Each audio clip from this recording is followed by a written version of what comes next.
motivos de agenda hemos hecho un pequeño ajuste. Entonces empezamos a las 4 puntual, terminamos a las 5 con la sesión de la ponente, que ahora os voy a presentar, y adelantaríamos media hora a la siguiente ponencia y luego ya, cumplimos el programa, pero un poquito media hora antes, ¿vale?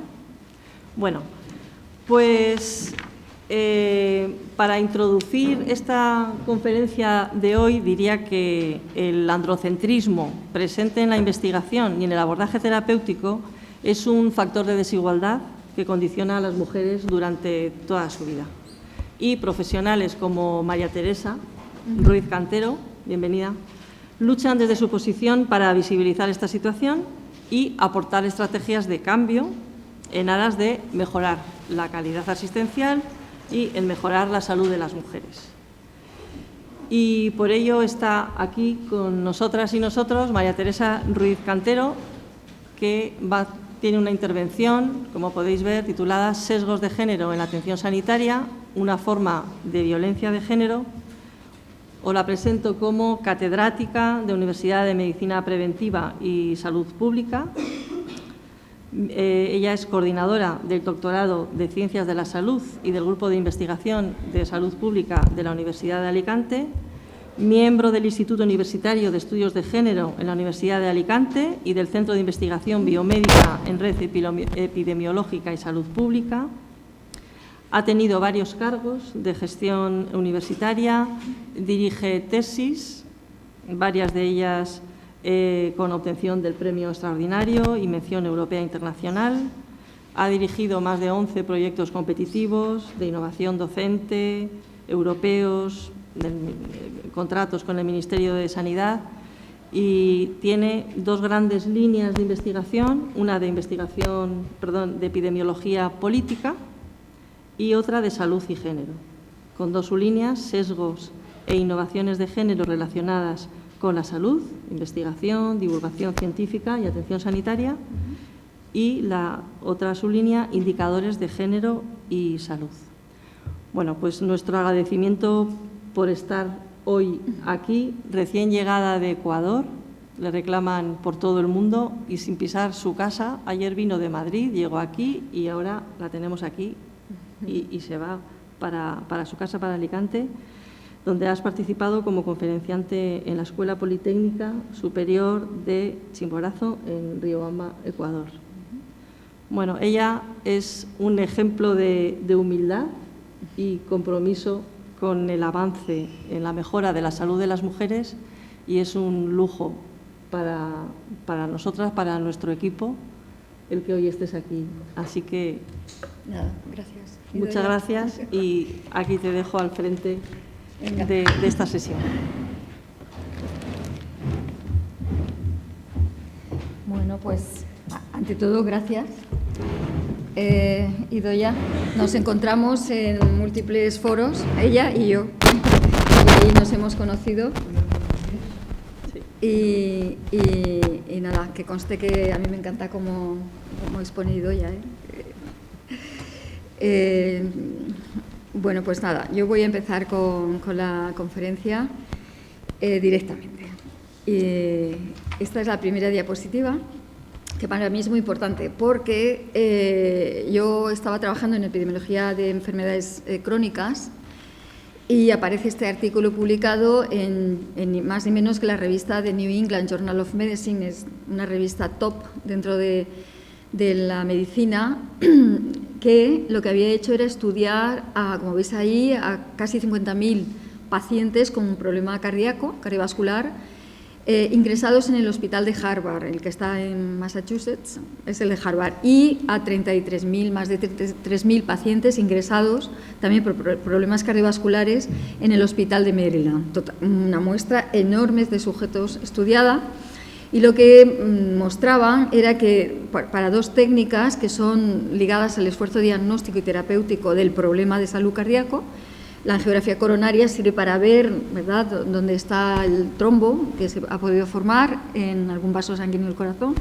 y la prueba de revascularización que sirve para tratar el problema. O sea que, de alguna manera, son dos pruebas indicativas de esfuerzo diagnóstico y terapéutico, el segundo.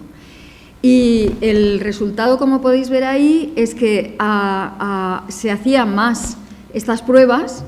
El 28,1% de hombres blancos de hombres blancos ingresados por problemas cardiovasculares en el hospital, se les hacía la angiografía coronaria con diferencias significativas respecto al 19,7% de hombres no blancos, pero es que luego se les hacía al 16,4% de mujeres blancas con diferencias significativas respecto a los hombres, y se les hacía a solamente el 12,9% de mujeres no blancas, también con diferencias significativas respecto a las mujeres blancas.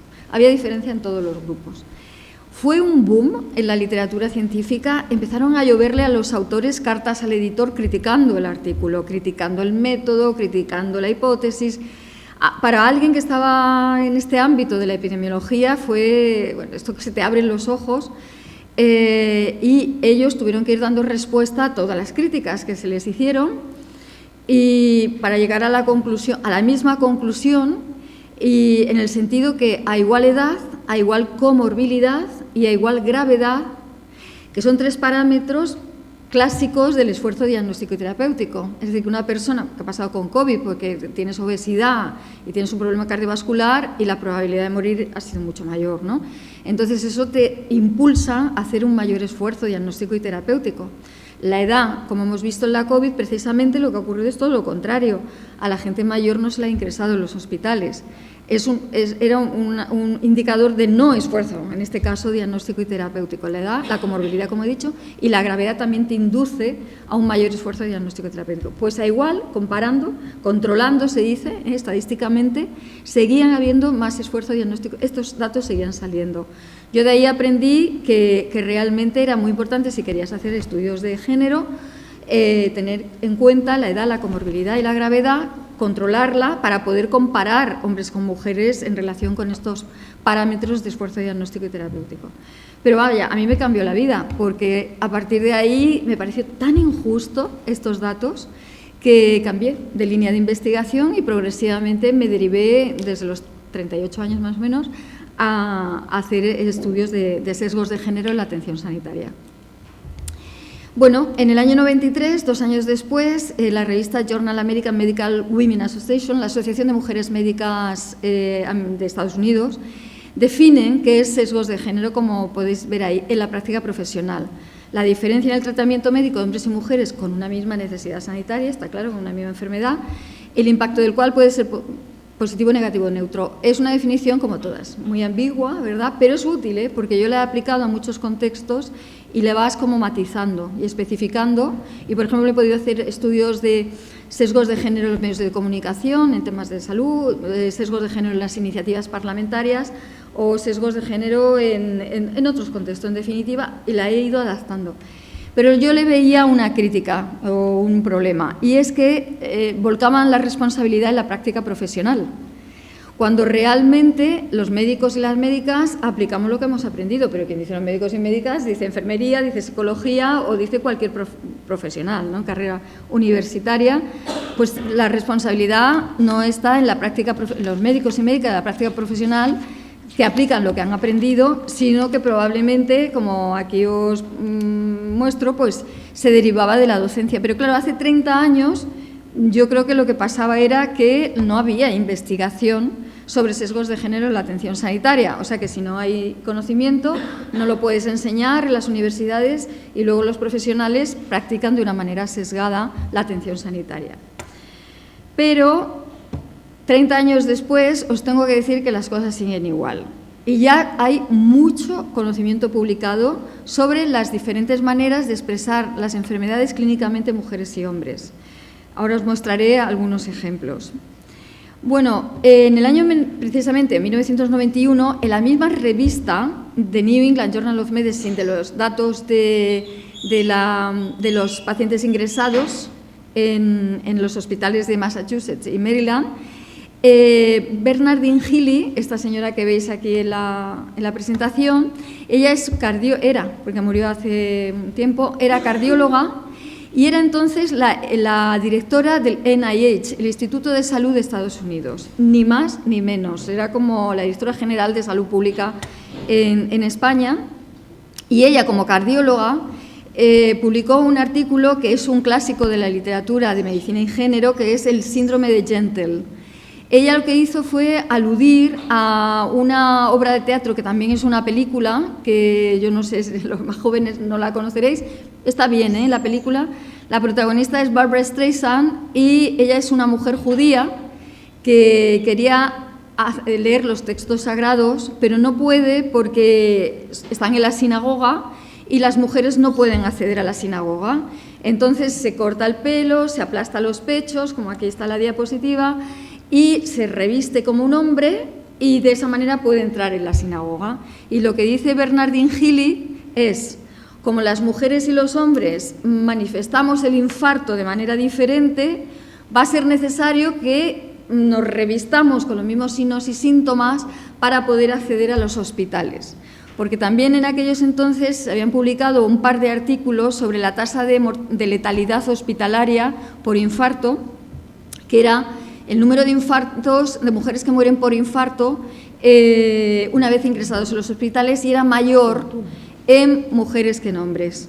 Entonces, lo que viene a decir Bernardine Healy es: como las mujeres no manifestemos el infarto de dolor precordial como el de los libros, porque esto lo estudiamos en los libros y las películas, dolor precordial con irradiación a brazo izquierdo, y si se sospecha, se hace un electrocardiograma y en el infarto, en el electro, sube una onda que se llama segmento ST, una ondita, que cuando lo ves dice, uy, tiene un infarto. Pero ¿qué pasa en el infarto de las mujeres? Que es raro que suba el segmento ST. O sea que ni los síntomas estos de dolor precordial con irradiación a brazo izquierdo se producen tanto en las mujeres, que es más bien una manifestación generalizada, inespecífica, como de angustia, ni un signo clínico tan importante como una onda en el electro sube en las mujeres. A veces sube en el infarto en mujeres, pero es muy raro. Con lo cual es que ni en signos ni en síntomas el infarto es igual que los hombres, ¿no? Y ella lo que viene a decir, vamos a tener que tener los mismos signos y síntomas para que lo detecten y no mueran las mujeres que pudieran no haber muerto. Os digo que las cosas no han cambiado por este artículo que se publicó el año pasado, ni más ni menos que en la revista The Lancet, que yo creo que también os sonará. El Lancet trabaja por comisiones y hay una que es Women and Cardiovascular Disease, o sea, mujeres y enfermedades cardiovasculares. Y han hecho una revisión, que es este artículo, una revisión bibliográfica con casi 600 artículos revisados relacionados con las enfermedades cardiovasculares, para llegar a la conclusión de lo que os pongo aquí traducido de lo que el Astra dice, el resumen dice, y es: las enfermedades cardiovasculares permanecen menos estudiadas, menos reconocidas, menos diagnosticadas y tratadas en mujeres que en hombres. O sea que estamos lo mismo que estábamos, porque del infarto hay tanta evidencia científica de estas diferencias por sexo y tanta evidencia científica de sesgos de género en la atención sanitaria, tanto en el esfuerzo diagnóstico como terapéutico, que ya no podemos decir que falta conocimiento. Tiene que haber algo más que está produciendo esta realidad.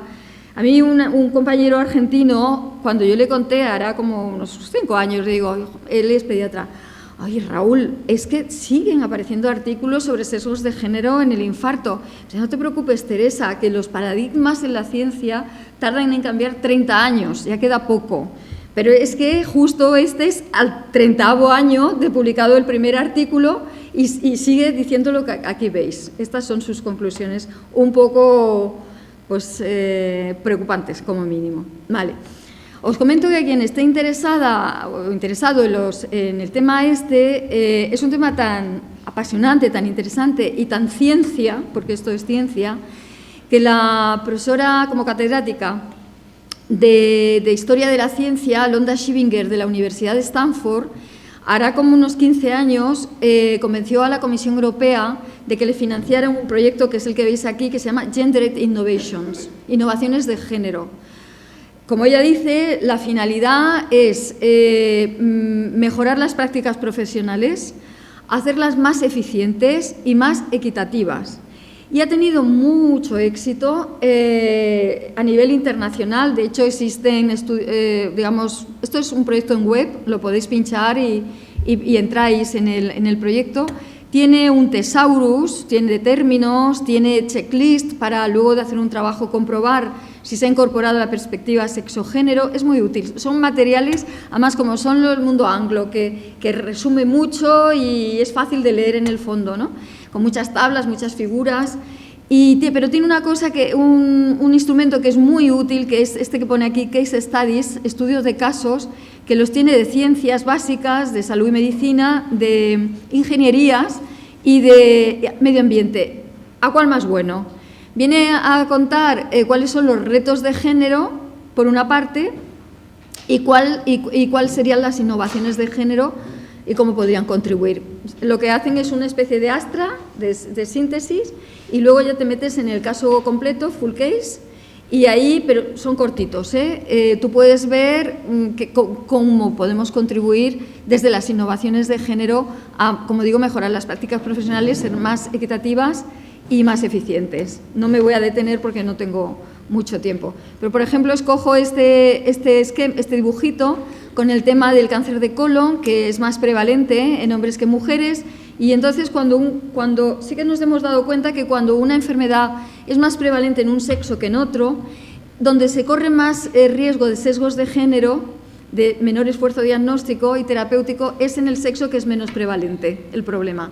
Por ejemplo, la artritis reumatoide, el lupus, pues es más frecuente en mujeres, por lo tanto, a lo mejor los hombres, y el paradigma es la osteoporosis, que se asocia a la menopausia en mujeres, y entonces los hombres está infradiagnosticada cuando es 1/3 de la osteoporosis es en hombres.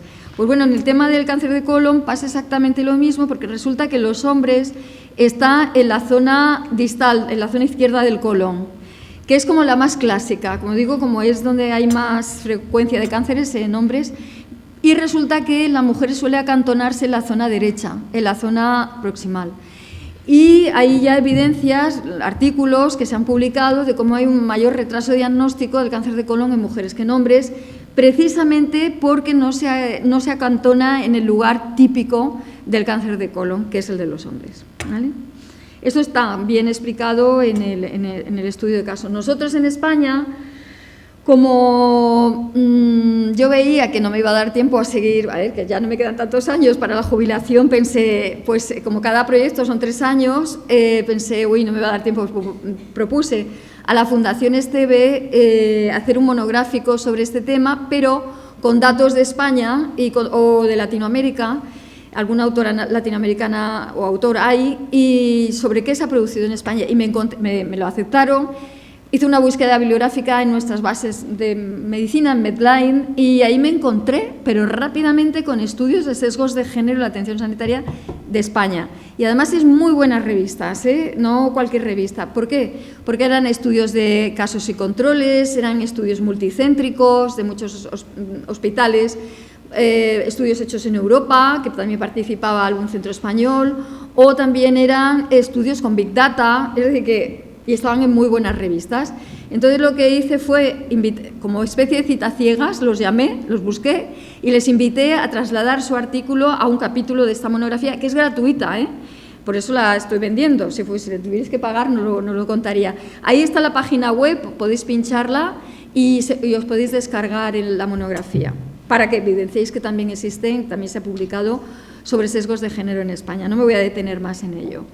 ¿Qué creo yo que es muy importante? Y esto va dedicado especialmente a quien no es del ámbito sanitario, ¿no? Pues cómo funciona esto de la relación médico-médica-paciente. Es básicamente que aquí tenemos a los pacientes, hombres y mujeres, con una determinada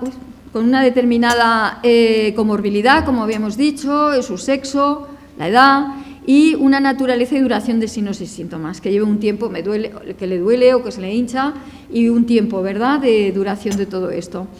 El nivel socioeconómico es muy importante para la relación de comunicación con otros en la vida, y también entre médicos, médicas y pacientes hombres y mujeres, y una determinada cultura, ¿no?, valores en cuanto a la percepción de los síntomas, que es diferente entre hombres y mujeres, la expresión de los síntomas también es diferente, y la valoración de la gravedad también. Y con toda esta carga, las pacientes se van al médico o a la médica, y el médico, ya hemos dicho, que tiene poco entrenamiento en diferencias por sexo en la presentación clínica de las enfermedades. Es un problema. Entonces, con su conocimiento o desconocimiento, atiende a las pacientes Pues básicamente la manera que tenemos nosotros de diagnosticar es lo que veis aquí. El esfuerzo de diagnóstico es hacer una historia clínica, que es la anamnesis, una exploración física y unos datos, unas pruebas complementarias, los análisis, radiografías, etcétera. Con esto y con la sospecha diagnóstica de comienzo, ¿no? Pues se le hace las pruebas, se les hace la historia y todo esto, se valora la gravedad. Y, de alguna manera, el conocimiento que tenemos hasta la fecha de enfermedades son aquellas que tienen pruebas complementarias, como antes lo del infarto, que hay una geografía coronaria, hay una técnica, pero como el 80-85% de las enfermedades en medicina se diagnostican sin pruebas complementarias, solamente a través de la historia clínica y el examen físico, ¿no? De auscultan y todo esto. De eso apenas se sabe los sesgos de género que hay. En enfermedades que no son diagnosticadas con pruebas complementarias, prácticamente no hay estudios. Cuando es ahí, probablemente donde haya más sesgos de género, porque hay ese desconocimiento de las médicas hacen que probablemente haya sesgos de género y no está tan estudiado. Y claro, a partir de que llegas a un diagnóstico, pues hay un esfuerzo terapéutico, pero si no llegas a un diagnóstico tercero, que es lo que nosotros vamos demostrando, que hay errores diagnósticos, difícilmente te van a poder aplicar el tratamiento oportuno. Luego también habría, como consecuencia, un sesgo de género en la terapia.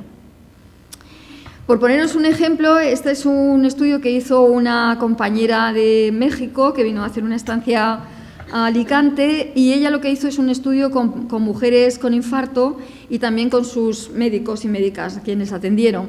Y este es un ejemplo. Fijaros, dice, yo le digo que no sentí, yo nunca sentí dolor, yo no lo registré. Yo decía, me tengo que sentar porque sentía como que iba a azotar. Decía yo, no, es que aquí yo creo, me empecé a sentir como desguanzada solamente. Una hora después, ya no más, dije, ¿sabes qué, mijito? Que me chequen la presión. La médica intensivista me decía, ¿dónde te duele? O sea, a la fuerza quería que me doliera, pues.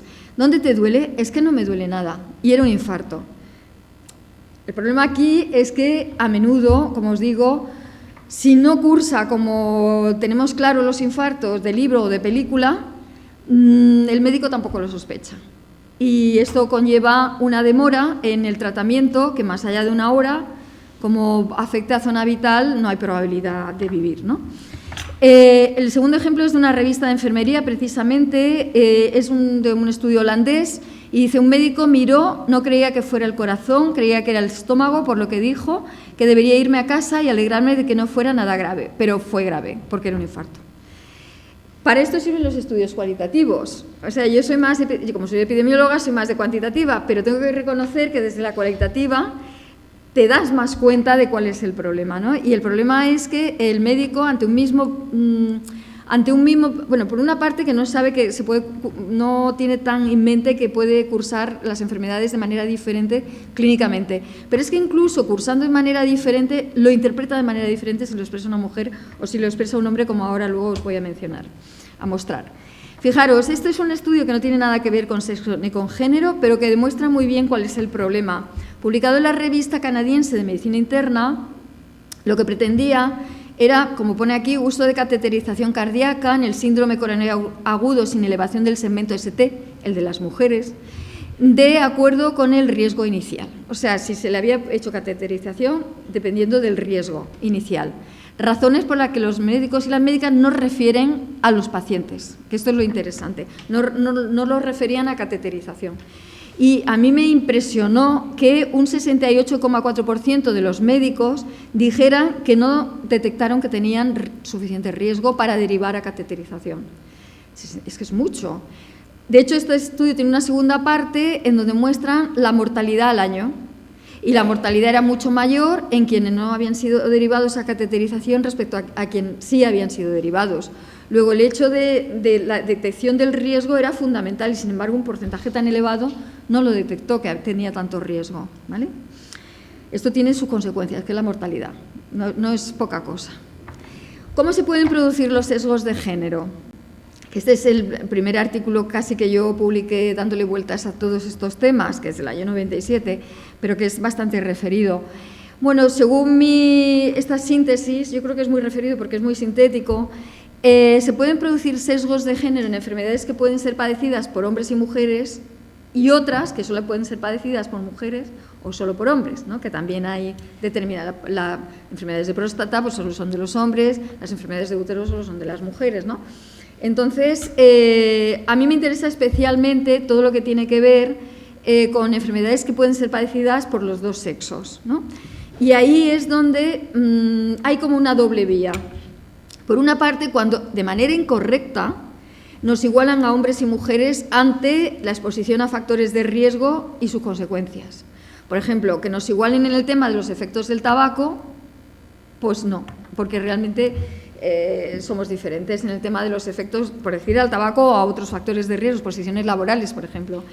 Luego también se producen sesgos de género cuando de manera incorrecta nos igualan hombres y mujeres en los síntomas precoces, un poco lo del infarto que he comentado, e incluso los tardíos, ¿vale?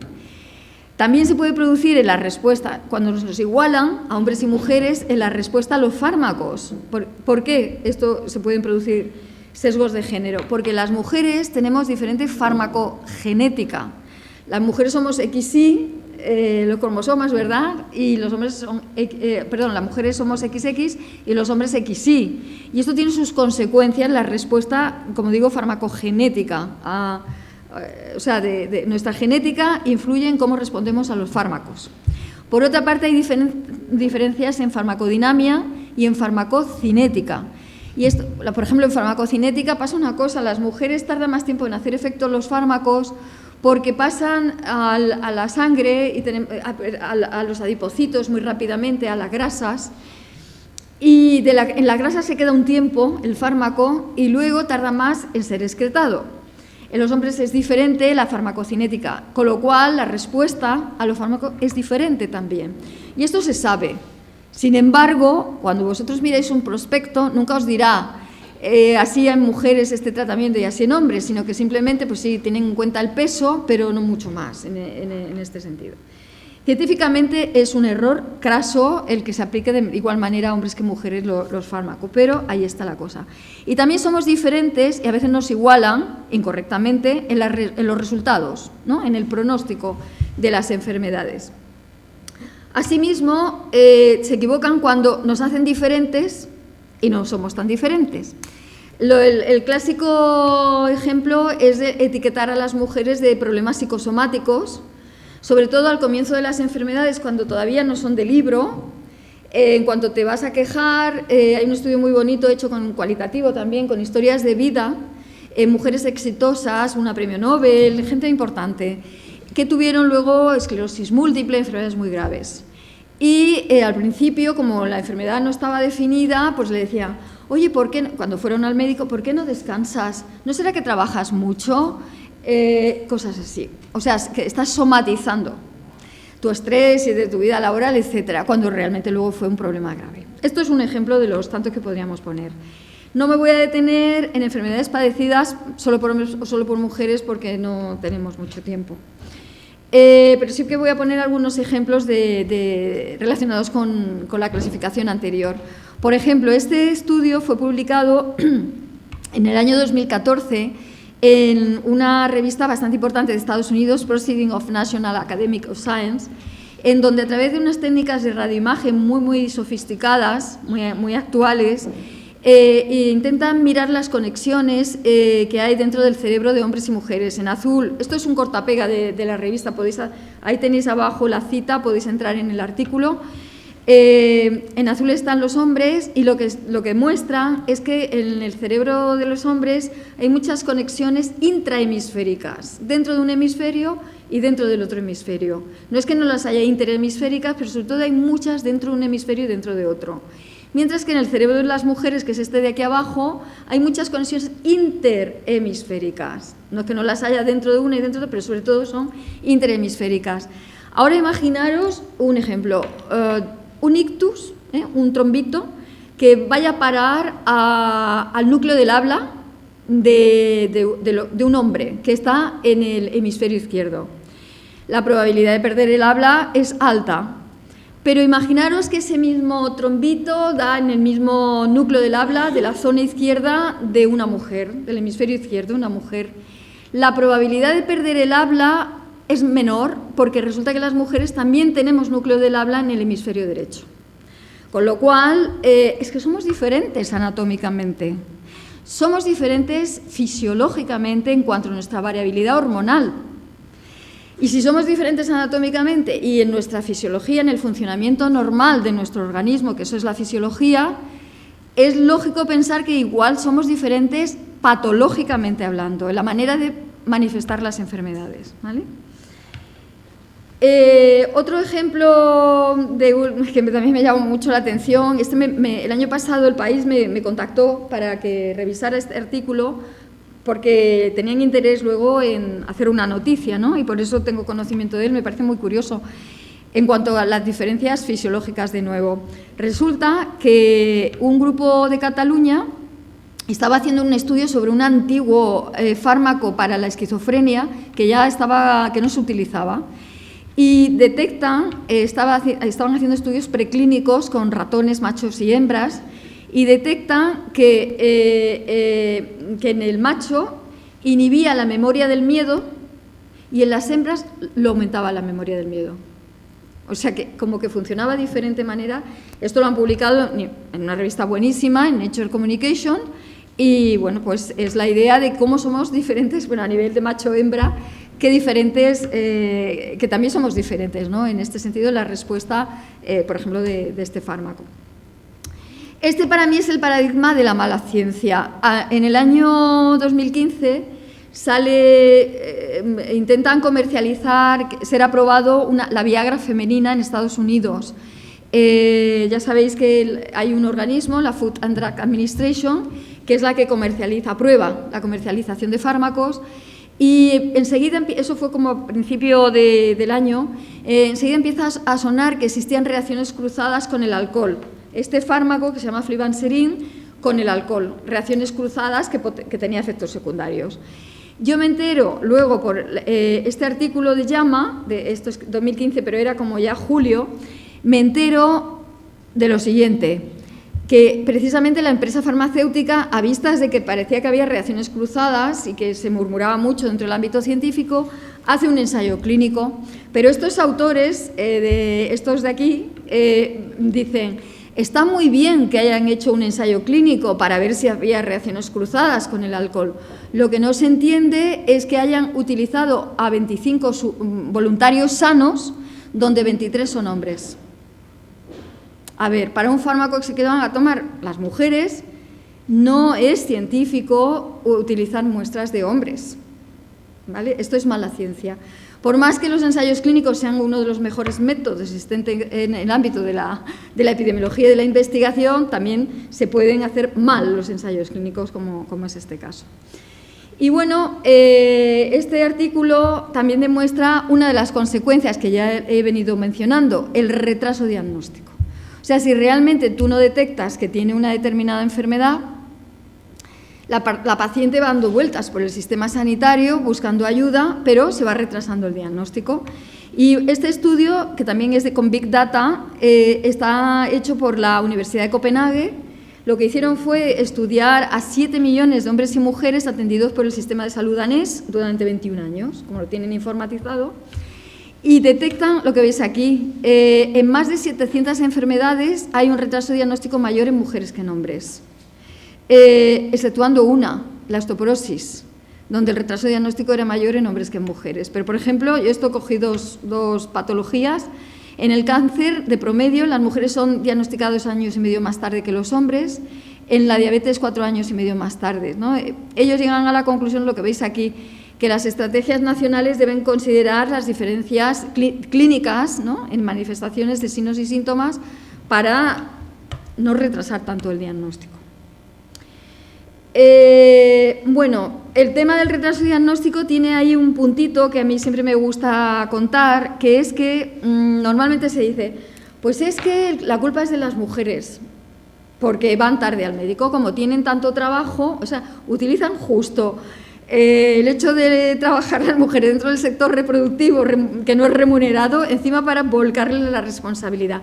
Y la relación, el diagnóstico depende de la relación médico-paciente, básicamente, no solo del paciente o la paciente, sino también del sector sanitario.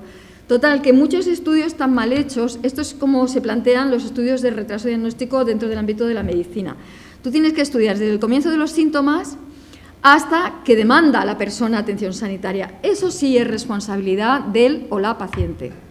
Pero desde que demanda atención sanitaria hasta que accede, ya no es responsabilidad de la paciente. Y desde que accede hasta que es diagnosticada, ya no es responsabilidad de la o el paciente. Y desde diagnosticada tratada tampoco, es del sector sanitario. Muy a menudo, ¿qué pasa? Que se hacen estudios desde el comienzo de los síntomas hasta el diagnóstico, con lo cual no sabes efectivamente de quién es la responsabilidad. Es decir, que un buen estudio de retraso diagnóstico te tiene que preguntar desde el comienzo de los síntomas hasta que demanda atención sanitaria y desde que demanda atención sanitaria hasta el diagnóstico, ¿vale? Y ahí sí que podemos saber de quién es la responsabilidad, porque esto es de siempre decir es que las mujeres van tarde al médico, pues como que es poco científico y tiene un gran estereotipo detrás, de género. Por ejemplo, nosotros con la espondiloartritis es una enfermedad inflamatoria muy degenerativa que produce pérdida de la calidad de vida. Hay personas que se le fusiona toda la columna vertebral, también se le fusiona la parte de costillas y afecta la respiración. En fin, es una enfermedad muy jodida, hablando en plata. Tuvimos un proyecto FIS, un proyecto del Fondo de Investigación Sanitaria, para estudiar desde la perspectiva de género la espondiloartritis con los reumatólogos del Hospital General de Alicante y ya esto lo tenemos publicado. Total, que nosotros sí preguntamos desde el comienzo de los síntomas hasta que demandaron atención sanitaria y desde que demandaron atención sanitaria hasta el diagnóstico. Y aquí podéis ver, si nosotros sumamos todo, desde el comienzo de los síntomas hasta el diagnóstico, en las mujeres tardan de promedio, es una mediana, 7,5 años, y en los hombres 4. ¿Pero de quién dependía? Y entonces nos vamos aquí, comparamos desde que comienzan los síntomas hasta que demandó atención sanitaria, que como veis es prácticamente igual en hombres que mujeres, luego no dependía del sexo, el tiempo de demora, digamos, sino que es cuando demanda atención sanitaria hasta que es diagnosticada la persona, que en las mujeres de mediana es 7 años y en los hombres es 3 años, ¿vale? O sea que realmente no depende de la mujer o el hombre, depende, o pacientes, sino que depende del sector sanitario. Ahora hemos terminado un estudio con enfermedad inflamatoria intestinal, el crónico colitis ulcerosa, y exactamente lo mismo, ¿vale? De lo que estamos hablando aquí. De hecho, siempre me gusta mencionar el tema de la diarrea crónica, que con gran frecuencia a las mujeres se les diagnostica de que es un problema funcional, que en medicina existen muchas palabras para decir no sé qué le pasa, ¿vale? Y hay muchas palabras que se pueden utilizar, ¿no? Entonces, realmente parte de las diarreas se etiquetan de síndrome del colon irritable en mujeres, que es que no tiene un buen equilibrio digestivo, que tiene que comer más verduras, que tiene, en fin, todo muy psicológico. Cuando realmente lo que hay detrás es una enfermedad inflamatoria, ya está dice el término inflamación, intestinal, como el Crohn o la colitis ulcerosa.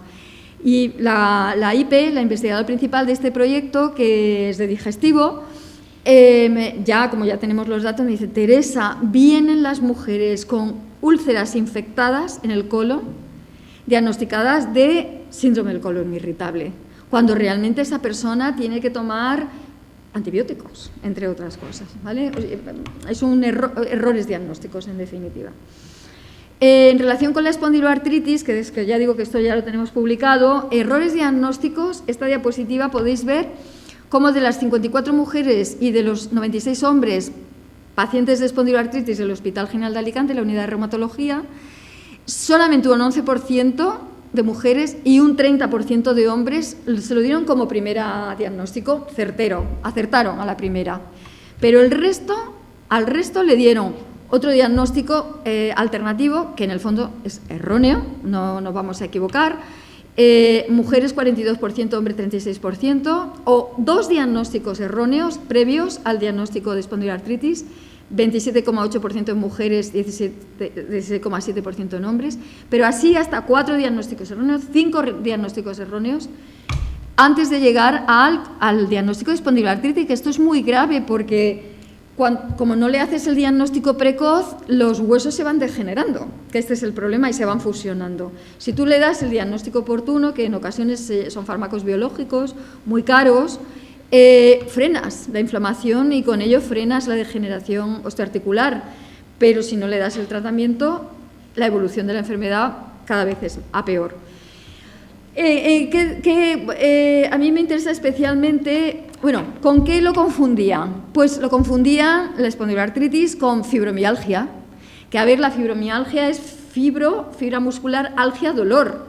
Sí, los reumatólogos me dicen, fíjate, con el tema de la fibromialgia, no dicen que no duela, reconocen que duele, pero dicen, mira, fibromialgia, a la persona le están diciendo, lo que tiene usted es un dolor de músculos. Pero como es una palabra técnica, dice, tú imagínate que vas al médico porque te duele la barriga, te hacen un montón de pruebas y te dicen, al final, señora, efectivamente a usted le duele la barriga. Diríamos, la mujer diría, oiga, para eso no vengo, eso ya lo sé yo. Pero, sin embargo, con la fibromialgia van con dolores musculares y al final le diagnostican de fibromialgia y como suena tan técnico, no se están dando cuenta que lo que le están diciendo es, señor, efectivamente, a usted le duelen los músculos, ¿entendéis? Es un problema. También lo confundían la espondiloartritis, que ya digo es una enfermedad muy grave, que se puede frenar con la obesidad, con las artrosis. La artrosis es como la degeneración del pelo con la edad, la degeneración de la piel con las arrugas, pues la artrosis es degeneración con los años de las articulaciones. Osis es degeneración. Y no es más que eso. A ver, que duele, que molesta, porque se te hace un callo en la zona que se afecta y duele, pero ya una vez que el callo está hecho ya deja de doler, aunque quede deformado, no es una enfermedad tan grave, no es un problema tan grave, aunque no nos guste, como son las itis, las artritis, como es la espondiloartritis.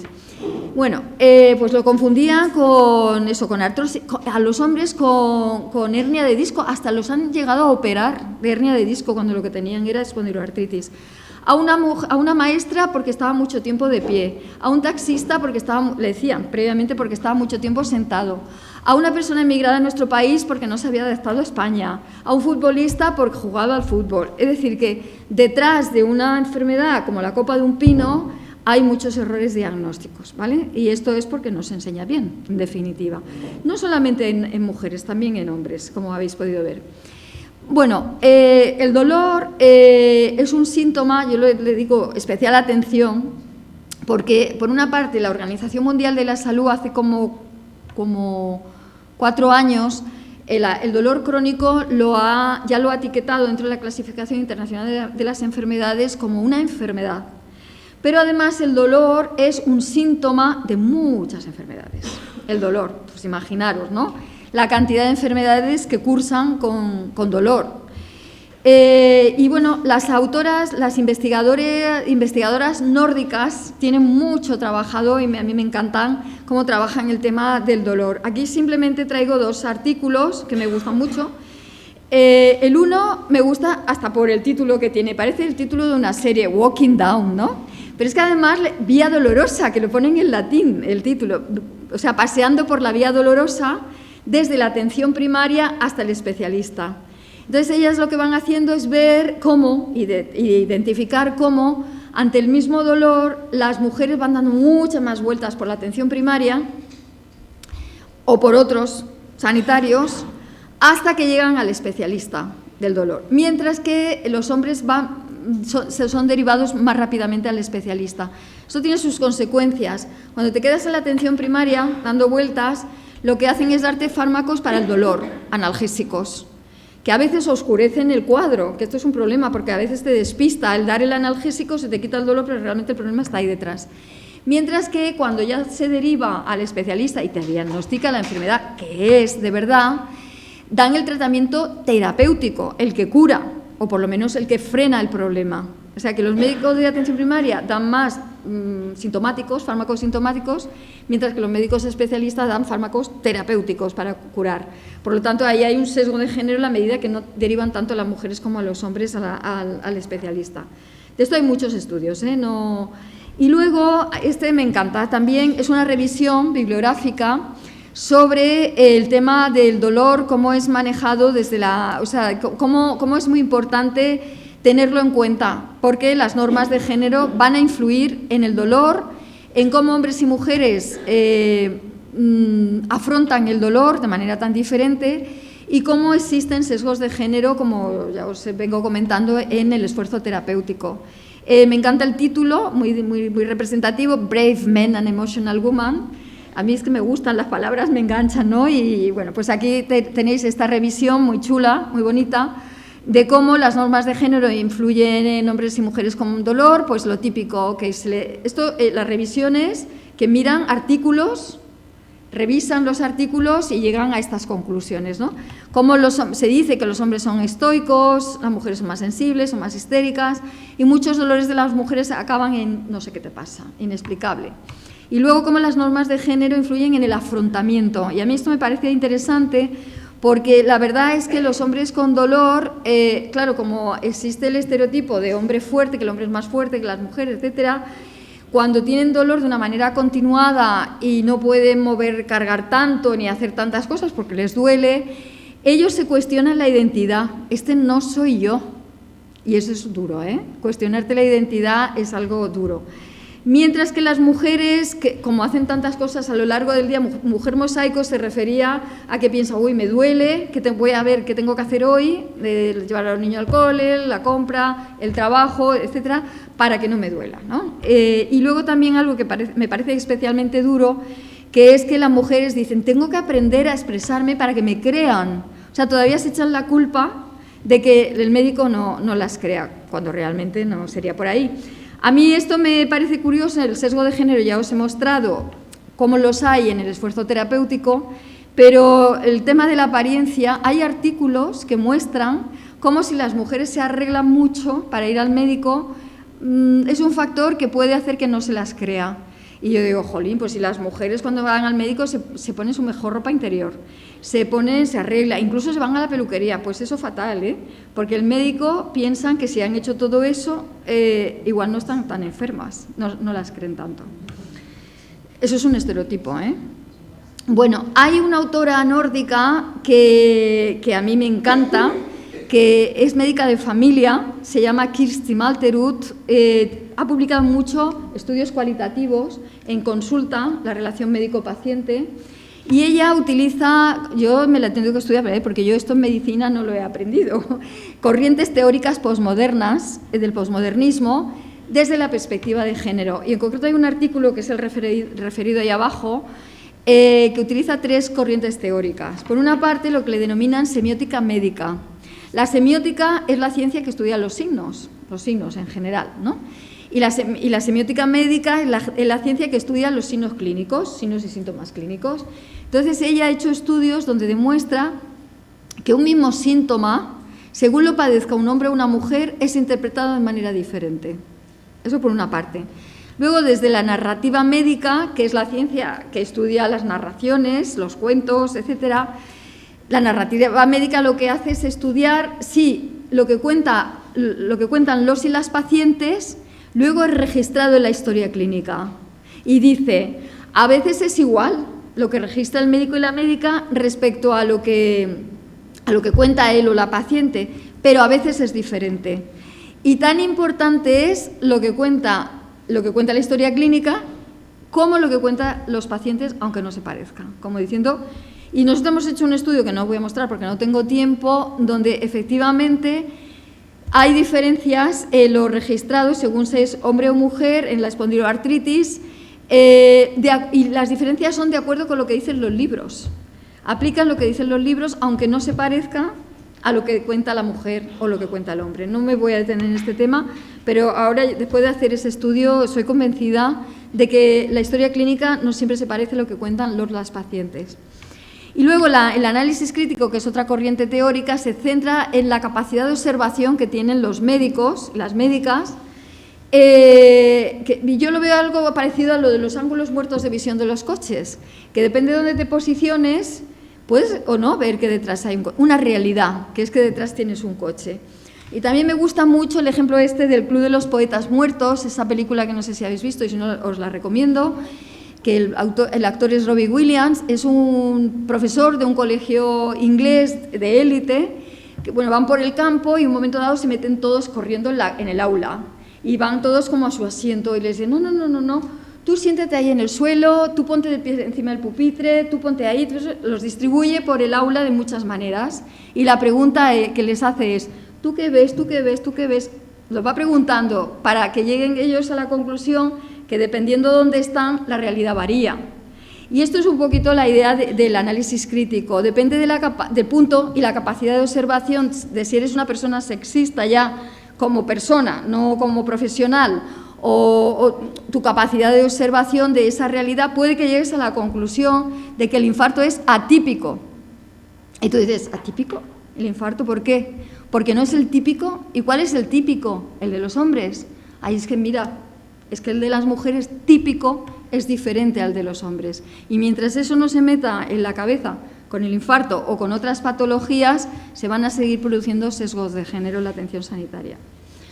Bueno, deciros, porque yo esto es que me llega, que hay una revisión bibliográfica que se publicó ya en el año 2004 o 14, perdona.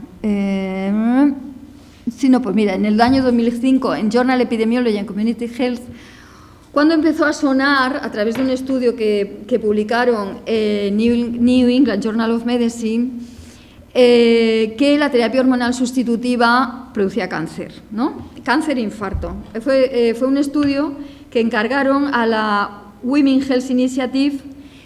Yo os recomiendo, si queréis estar actualizadas sobre temas de salud de las mujeres, la Women Health Initiative, ¿no? Es como un organismo no gubernamental, está completamente al día de todas las actualizaciones científicas en temas de salud de las mujeres. Y una compañía farmacéutica les financió hacer un estudio para comprobar que, bueno, si bien la terapia hormonal sustitutiva se asociaba a cáncer, prevenía el infarto.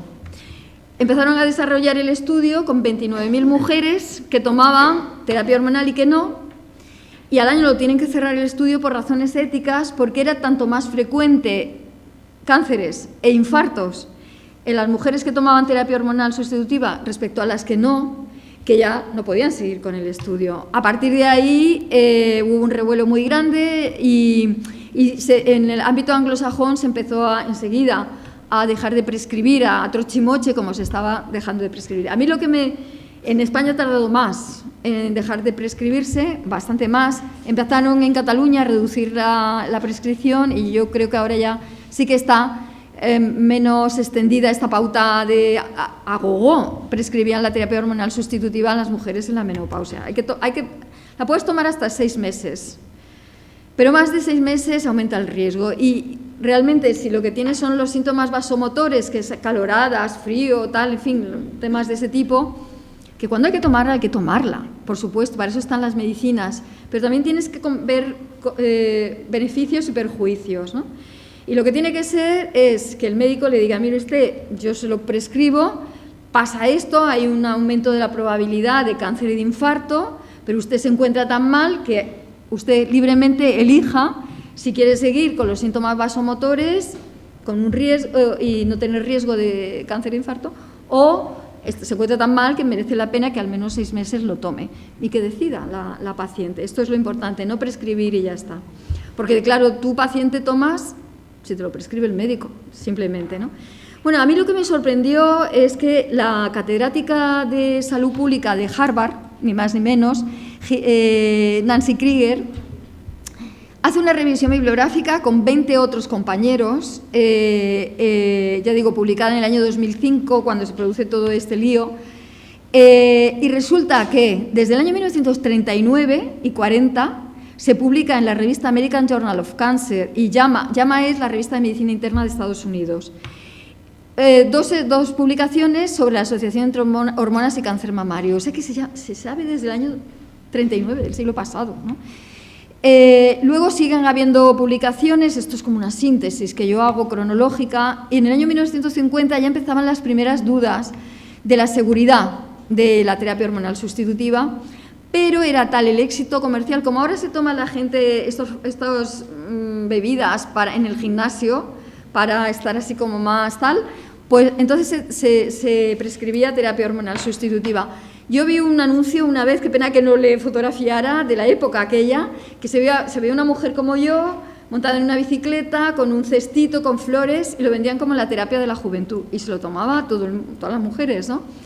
Pero siguen habiendo artículos, y aquí en el año 75 New England Journal of Medicine publica un artículo sobre la asociación entre estrógenos y cáncer endometrial, y siguen habiendo artículos, y ya en el año 80, que yo ahí justo acabo la carrera de medicina, yo me acuerdo que ya las empresas farmacéuticas se dieron cuenta, ¿no?, del problema, y lanzan la terapia combinada, y venían a decir que los efectos de la progesterona inhibían los efectos cancerígenos de los estrógenos, porque aquí eran todo estrógenos, ¿vale? Pero claro, va habiendo más estudio hasta el que os he comentado de la Women Health Initiative, ¿vale? Entonces es un tema que yo suelo comentar porque realmente mientras no se tengan claras las cosas, pues hay que estar yendo con cuidado con el tema de la terapia hormonal sustitutiva. Y bueno, no me da tiempo, porque si no cojo el tren, pero el tema de la salud mental también, simplemente deciros que se nos ha etiquetado a las mujeres de que tenemos más problemas de salud mental que los hombres, y esto una compañera que ya se ha jubilado, que médica de familia de la Escuela Andaluza de Salud Pública, me decía: existe el estereotipo de que las mujeres tenemos más prevalencia de problemas de salud mental que los hombres, pero Teresa, me decía, si tú sumas ansiedad y depresión, es verdad que las mujeres tenemos más prevalencia que los hombres, pero si a eso le añades alcoholismo y suicidios, la prevalencia es más o menos parecida entre mujeres y hombres. Pero en la medida que tenemos la etiqueta puesta de que tenemos más problemas de salud mental que los hombres, lo que sucede es que muy a menudo, y aquí lo tenéis, esto es un estudio del año 21, de la revista de psiquiatría, de epidemiología psiquiátrica, en donde miran la prescripción de benzodiazepinas, si prescriben mujeres o prescriben hombres médicas y médicos. Y como veis, a las mujeres, las médicas, se prescriben más benzodiazepina que a los hombres, no hay tanta diferencia, pero cuando prescriben médicos, a ellas les prescriben mucho más que a los hombres benzodiazepinas, ¿vale? Entonces, ahí hay un sesgo de género por parte de ser paciente y un sesgo de género por parte de ser hombre o mujer quien prescribe. Hay bastantes estereotipos. Desde la perspectiva de género hay otras miradas de la salud mental que a mí me gustan especialmente, de estas dos mujeres. Betty Friedan, una psicóloga social que publica un libro que se llama La mística de feminidad, cuando se da cuenta a través de sus estudios poblacionales que después de la guerra en Estados Unidos aumenta mucho la prevalencia de problemas de salud mental, de beber a escondidas, y ahí ella se da cuenta que lo que había sucedido es que cuando los hombres se van a la guerra, ellas ocupan las fábricas porque el sistema productivo tenía que seguir, pero cuando ellos vuelven quieren que todo siga como antes y muchas vuelven al hogar. Y claro, pasan de tener un empoderamiento que se les había ido desarrollando cuando van al sector productivo, ganan dinero, mayores redes sociales, a volver al hogar donde se restringen las opciones vitales, ¿no? Y es el hecho, como dice ella, mística de la feminidad, de ser de nuevo solamente madre, esposa y ama de casa, lo que les hacía aumentar la probabilidad del consumo de todos estos tipos de fármacos y tener más problemas de salud mental. Que es otra mirada muy diferente, estructural, digamos, del problema de la salud mental en las mujeres. Y también en España tenemos a Celia Morós, filósofa de la ciencia, que a ella le llama esto que es un problema de identidad heterodesignada, que es decir, que son los hombres quienes, de alguna manera, históricamente nos han ubicado a las mujeres en determinados roles que no satisfacen especialmente siempre, ¿no? Y que dar tratamientos con este tipo de productos realmente no elimina el problema de base, que es el que estaba produciendo los problemas de salud mental, ¿vale? Bueno, mira, ya que he llegado al final, conclusiones. 30 años después de los primeros estudios, seguimos como estamos. Además, ojo, las enfermedades se expresan de manera diferente clínicamente en hombres y mujeres, y esto o se estudia la carrera o va a ser difícil que se eliminen los sesgos de género. Y como veis, las innovaciones de género lo que hacen es pensar por qué y cómo está sucediendo esto. Y os animo a que desarrolléis en vuestros ámbitos este tipo de estudios. Muchas gracias.